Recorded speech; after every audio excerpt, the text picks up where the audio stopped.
देखो सर, नेता प्रतिपक्ष की मौजूदगी में विपक्ष के विधायकों का जिस प्रकार का रवैया है बहुत असहनीय है। बिना वजह के आरोप लगाए जा रहे हैं। सर, मैं केवल एक निवेदन करके अपनी बातों खत्म करूंगा। मैं आपकी गरिमा को भी समझता हूं, सदन की गरिमा को भी समझता हूं। सर, कांग्रेस के विधायकों ने सीएलपी लीडर को पोलिंग एजेंट के तौर पर अपनी वोट दिखाई और उसके सामने कहा 5 लोगों ने कि हम आपको नेता नहीं मानते। कांग्रेस के प्रभारी बी.के. हरिप्रसाद को उन्होंने सामने वोट दिखा के ये कहा कि हम आपको वोट नहीं देते। अब उनका सीएलपी लीडर से विश्वास उठ गया, कांग्रेस की लीडरशिप से विश्वास उठ गया। अपने गिरेबान में झांकने की बजाय हम पर बिना बात के आरोप लगा रहे हैं और बुखला के आपके सामने की बात है। मैं तो यहां पर सीट पे था, वो कहते हैं बेदी जी इस प्रकार की एक्टिविटी कर रहे थे। सर, कांग्रेस के विधायकों 9 विधायकों ने इनकी पूरी लीडरशिप को चैलेंज कर दिया। इनके ऊपर से विश्वास उठ गया। सीएलपी लीडर को वो देखना नहीं चाहते। अपनी जेब मिटाने के लिए या इस प्रकार के आरोप लगाकर यहां सदन का माहौल खराब कर रहे हैं। आपने भी 10 बार ये बात कह ली कि भाई वो राज्यसभा का चुनाव था, हम भी इस बात के लिए एग्री हैं, परंतु बार बार जिस प्रकार का ये माहौल खराब कर रहे हैं, सर आपको निर्णय लेना चाहिए। हम सदन के अंदर अब पता नहीं 6 महीने के बाद सदन आएगा, 4 महीने के बाद आएगा, आज का और कल का दिन है। इन्होंने अपनी कोई बात रखनी नहीं, विकास का इनका कोई एजेंडा है नहीं। अफरा तफरी का माहौल पूरे देश में बना के रखना, पूरे हरियाणा में बना के रखना।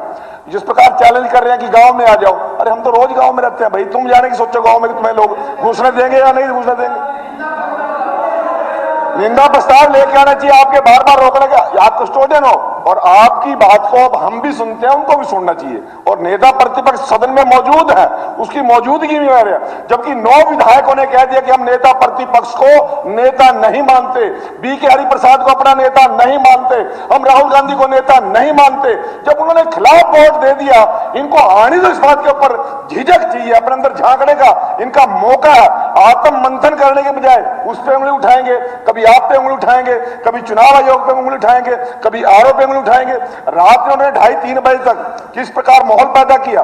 खुद अनिल विज जी के खिलाफ इन्होंने आरोप एप्लीकेशन दी कि अनिल विज जी की वोट सीक्रेट लीक हुई है। Sir please, sir please. और हमने भी 2 लोगों ने दी, माननीय मंत्री गौरव गौतम जी ने दी और मैंने भी दी।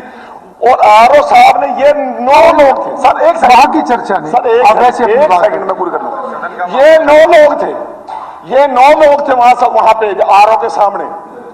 अशोक अरोड़ा जी थे, बीबी बत्रा जी थे, हमारे आदमपुर के विधायक थे, इनके कैंडिडेट थे, इनके 2 वकील थे और बी.के. हरिप्रसाद जी थे और हम 4 लोग थे।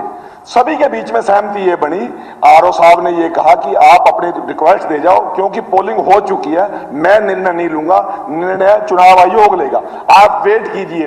वहां सहमति करके आ गए और बाहर आके कह दिया जी प्रजातंत्र का गला घोट दिया जी, हमारे वोट खोस लीजिए। अब इस प्रकार का जब सहमति करके आते हैं फिर बाहर आके मुकरते हैं। अब ये किस प्रकार की बात करें, कह रहे हैं दलित कैंडिडेट था जी। अरे मैं भी दलित था जब रात को 1:30 बजे मुझे धमका रहे थे अकेले को। ये मैं तो मुख्यमंत्री से टाइम मांगा, यदि मेरे को मुख्यमंत्री इजाजत देंगे मैं फायर कराऊंगा जी। मेरे को धमकाया जा रहा है बिना बात में, हमें खरीद फरोख्त की बात करी जा रही है। अरे हमने किसको खरीद फरोख्त कर दिया? विधायकों का आप पे विश्वास नहीं है, आपकी लीडरशिप से विश्वास टूट चुका है आपका लोगों का, और हम पर आरोप लगाकर ये शान हरियाणा बनना चाहते हैं। इन लोगों के प्रति, इनके विधायकों का, इनके वर्करों का विश्वास टूट चुका है, इनके नेतृत्व से विश्वास भंग हो चुका है। चलिए।